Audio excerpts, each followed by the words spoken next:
In 2017, China exported 2.41 trillion goods to the rest of the world, once again claiming the title of the world's largest economic exporter. While China does have the largest population in the world, it also has one of the biggest economies in the world too, which is what I want to share with you guys today.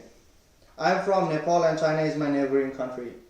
Since my childhood, I was really interested in the business strategies of China as most of the product in Nepal was exported from China.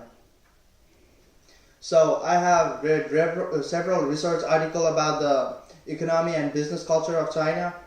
And then first I will give you a brief overview of current day China. Second, I will explain about how their business and communication behaviors vary from those in the United States. And finally, I will share a recent news story on China and United States business relations. So I'm going to start with a brief overview of current day China. China, also known as People's Republic of China, is the fourth largest country in the world and hosts the world's largest population. According to the 2019 Cultural Grams World Edition's entry on China in the section Economy, China's large economy is offset by its population, meaning the real gross domestic product (GDP) per capita is at the level of a developing country. Even though agriculture is in the primary economic sector, in recent times, the industrial economy is on the rise too. Successful and honest entrepreneurs are well respected even in rural areas. And then, according to 2019 Cultural Grams Online World Edition's entry on China in the section Government, China has a president as the head of the state, nominated by the National People of Congress. It has one major Chinese Communist Party, and the president acts as the secretary of the party, general secretary of that party. According to 2019 Gale Virtual Reference Library's entry on China in the section Foreign Trade, China has an enormous trading potential. Trade has benefited China's economy by providing needed goods and technology, as well as encouraging exports. Export growth has been a major component supporting China's rapid economic expansion. It has become one of the largest exporters of the world now. And now let's investigate the equities and business culture followed in China in comparison to the United States.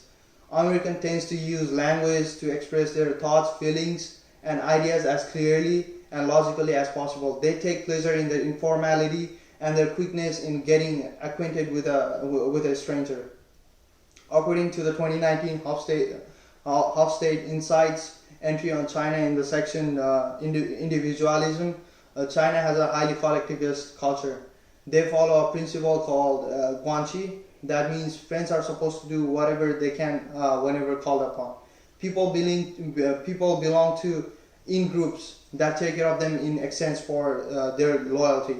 According to the 2019 Culture Grams Online World Edition's entry on China in the section General Attitude, Chinese people rely heavily on the subtle non-verbal cues, and they do not open to strangers. Chinese do not like to be touched by the people they do not know. However, it is common for friends of the same gender to walk hand in hand. Chinese do not punctuate conversations with gestures nearly as much as Westerners do. Next, I'll discuss a recent news story on what is going on with China's economy. The ongoing trade war between the United States and China will likely to come to an end after much negotiations. According to the news article written by Paul Wiseman, published on April 3rd, 2019 in Fox Business, China and the United States are going to meet for ninth time to resume the negotiation on ending the trade war. The war started with United States allegations toward China of stealing the U.S. technology, and President Trump imposing tariffs of $250 billion in Chinese goods. Chinese also taxed $110 billion in United States imports as a counter-strike measure. To sum up what I've explained today, I gave a brief overview of current China. I explained about how their equities and business culture differ from United States. And finally, I shared a news story of what happened in China. China does have a lot of trading potential, and as the economy is booming in China, it is the next hotspot for any new business and development.